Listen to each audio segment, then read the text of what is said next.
Hello everyone, आज हम पढ़ने वाले हैं मेटाबॉलिज्म के टाइप्स। फर्स्ट टाइप देखते हैं। इसमें फर्स्ट टाइप होता है एनाबॉलिज्म। एनाबॉलिज्म का मतलब होता है किसी भी सिंपल कंपाउंड का कॉम्प्लेक्स में कन्वर्ट होना। सिंपल से कॉम्प्लेक्स कंपाउंड का फॉर्मेशन कहलाता है एनाबॉलिज्म। एनाबॉलिज्म रिएक्शंस ऐसी रिएक्शन होती है जिसमें बॉन्ड का फॉर्मेशन होता है। जहाँ पर बॉन्ड का फॉर्मेशन होगा वो रिएक्शन कैसी होगी? एनाबॉलिज्म होगी। अब किसी चीज़ का हमें निर्माण करना है तो निर्माण करने के लिए एनर्जी की रिक्वायरमेंट अधिक होती है। एनवायरनमेंट कैसा होना चाहिए? रिड्यूसिंग एनवायरनमेंट होना चाहिए। तो यहाँ पर एनवायरनमेंट कैसा होता है? रिड्यूसिंग होता है, एनर्जी रिच स्टेट होती है और एनर्जी का यहाँ पर इन्वेस्टमेंट होता है। किसी भी चीज़ का इन्वेस्टमेंट कर रहे हो तो किसी चीज़ की सिंथेसिस होगी। तो एनाबॉलिज्म रिएक्शंस में क्या होता है कि सिंथेसिस होती है कई कंपाउंड्स की। जैसे कि ग्लाइकोजन की बायोसिंथेसिस करनी है तो एनाबॉलिज्म या एनाबॉलिक रिएक्शन चलेंगी, या फिर फैटी एसिड की बायोसिंथेसिस करनी है, एमिनो एसिड की बायोसिंथेसिस करनी है, कोलेस्ट्रॉल की बायोसिंथेसिस है, इन सभी के अंदर एनाबॉलिक रिएक्शन चलती है। मतलब ये एनाबॉलिज्म के प्रकार है। ठीक है।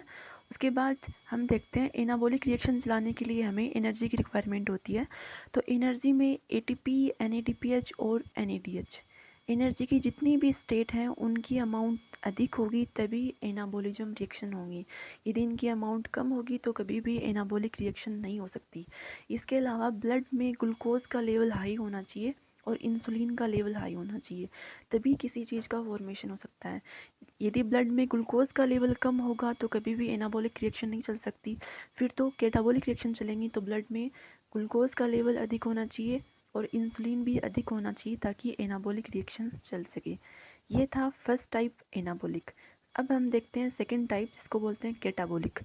कैटाबॉलिक का मतलब होता है कि कॉम्प्लेक्स कंपाउंड से सिंपल का फॉर्मेशन कहलाता है कैटाबॉलिज्म। कॉम्प्लेक्स से सिंपल का फॉर्मेशन कैटाबॉलिज्म कहलाता है। ठीक है। C4 कैटाबॉलिज्म, C4 कॉम्प्लेक्स, ऐसे याद रख सकते हो। यहाँ से कैटाबॉलिज्म C से स्टार्ट होता है तो इसका जो डेफिनेशन होगी वो भी C से स्टार्ट होगी, मतलब कॉम्प्लेक्स से। Complex compound convert into simple compound is known as क्या? कैटाबॉलिज्म। ओके। उसके बाद इसमें क्या होता है? बॉन्ड की लाइसिस होती है। एनाबॉलिज्म में तो क्या होता है? बॉन्ड का फॉर्मेशन होता है। कैटालाइसिस में क्या होता है? बॉन्ड का ब्रेकडाउन होता है, बॉन्ड की लाइसिस होती है। अब बॉन्ड की लाइसिस कब होगी? जब एनवायरनमेंट में एनर्जी की कमी होगी।